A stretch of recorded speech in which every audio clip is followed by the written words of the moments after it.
Hi, this is Stan Houston. Once again, welcome to the Christian Entrepreneur Network and one of our TeachAbouts. Now, our TeachAbout can be kind of a fast 5, maybe 10 minutes of clarity, often somewhere between 12 and 20 minutes, like a TED Talk.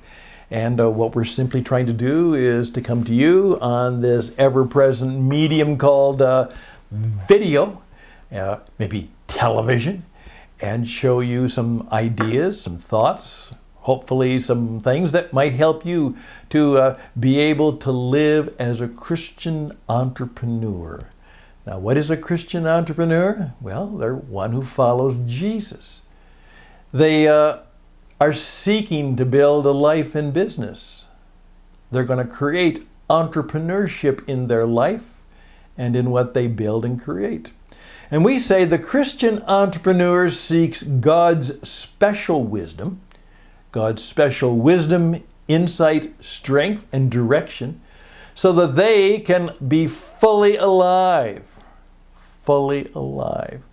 Jesus came that we might have life and have it abundantly. He did not just come to give us a fire escape from hell and a bus ticket to heaven. He came to help us be alive, fully alive, forever, starting right now. And to build a business. We all have a business. We all have something that we are called to do, to be. That's right. And we're to build that business. It will make not only a contribution to the world, but hopefully it will bring some compensation to you. That's how the marketplace works. Contribution, then compensation. And you're going to build one of those that does both and does it well as a follower of Jesus, who is somewhat the master entrepreneur, somewhat the great creator. Now, I had an interesting thought years ago, and it was brought up to date just a few days ago. I've always been, ever since I lived in Holland, just an incredible fan of, the work of Vincent van Gogh. Read his story, traveled to where he obviously lived in Holland, and much of Holland has all kinds of his artwork and paintings. And of course, the story is rather tragic. The man took his own life. He lived a very unhappy life in many ways. And he painted. But he only probably sold one painting. They now are priceless. Those that have sold or been bought and sold, the price is in the millions. Did Van Gogh really know how good he was? Did he? Did Van Gogh know? Then, of course, the very famous story of Mozart.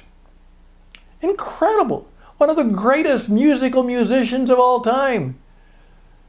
But in his little city of Vienna, not very much appreciated, not very well thought of. Lived a difficult life, died at the age of 35, with all of his great genius and many creations still inside of him. Did Mozart know, even in the midst of the unappreciation and the idiosyncrasies of his very confused and difficult life, did he know how good he was? We don't know.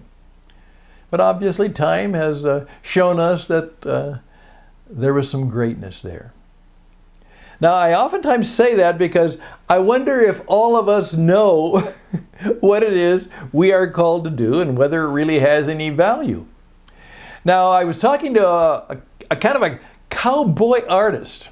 He's a magazine publisher now. He doesn't want to be named, but he has a very interesting idea.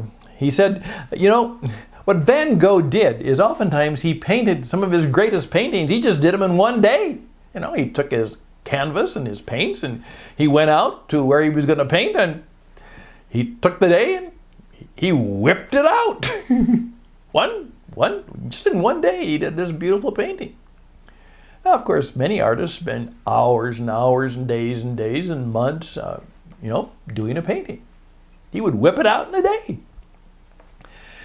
And he said, I've come to the conclusion that if I want to be a good artist, I need to whip it out every day. I need to do something artistic and creative every day.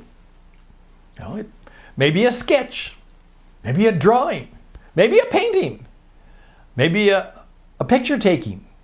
I need to whip it out every day.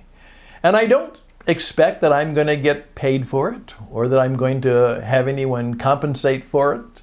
I'm just going to do it. Do it for me. Do it for the audience of one. Do it perhaps because it just needs to be done. And so that's what he was all about. So what I'm challenging you to do is to think about what I'm making a challenge that I want to do.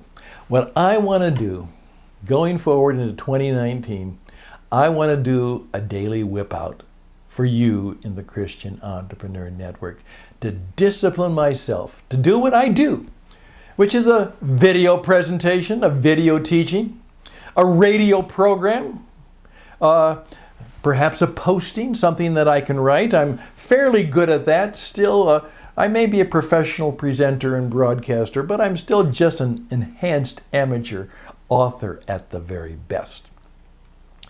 But do what I do well. I teach, I speak, I broadcast. I do online programs and teaching. Do it daily. Find something to do, some contribution that you can make, that you will do it 5 days a week, 6 days a week.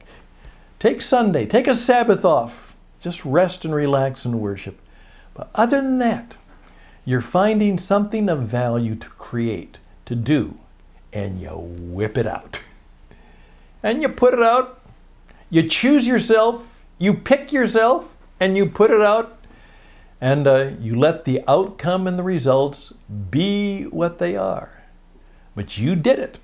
You created it. You went through the birth and the gift and the pangs and the pleasure and the pain of creating something, and it's there for people to enjoy or people to ignore. But you whipped it out. And it is, as he said in the daily whip outs, that I get better at what I do. And who knows, sometimes I actually turn out something quite good. And then he smiled and said, that's what I do, and I do it every day. And my challenge to you is, why don't you, as you approach 2019, think about what you, in your business, in your creativity, what could you start doing in which you actually present to the world and to yourself and to the audience of one, and we'll talk about that someday. And there it is.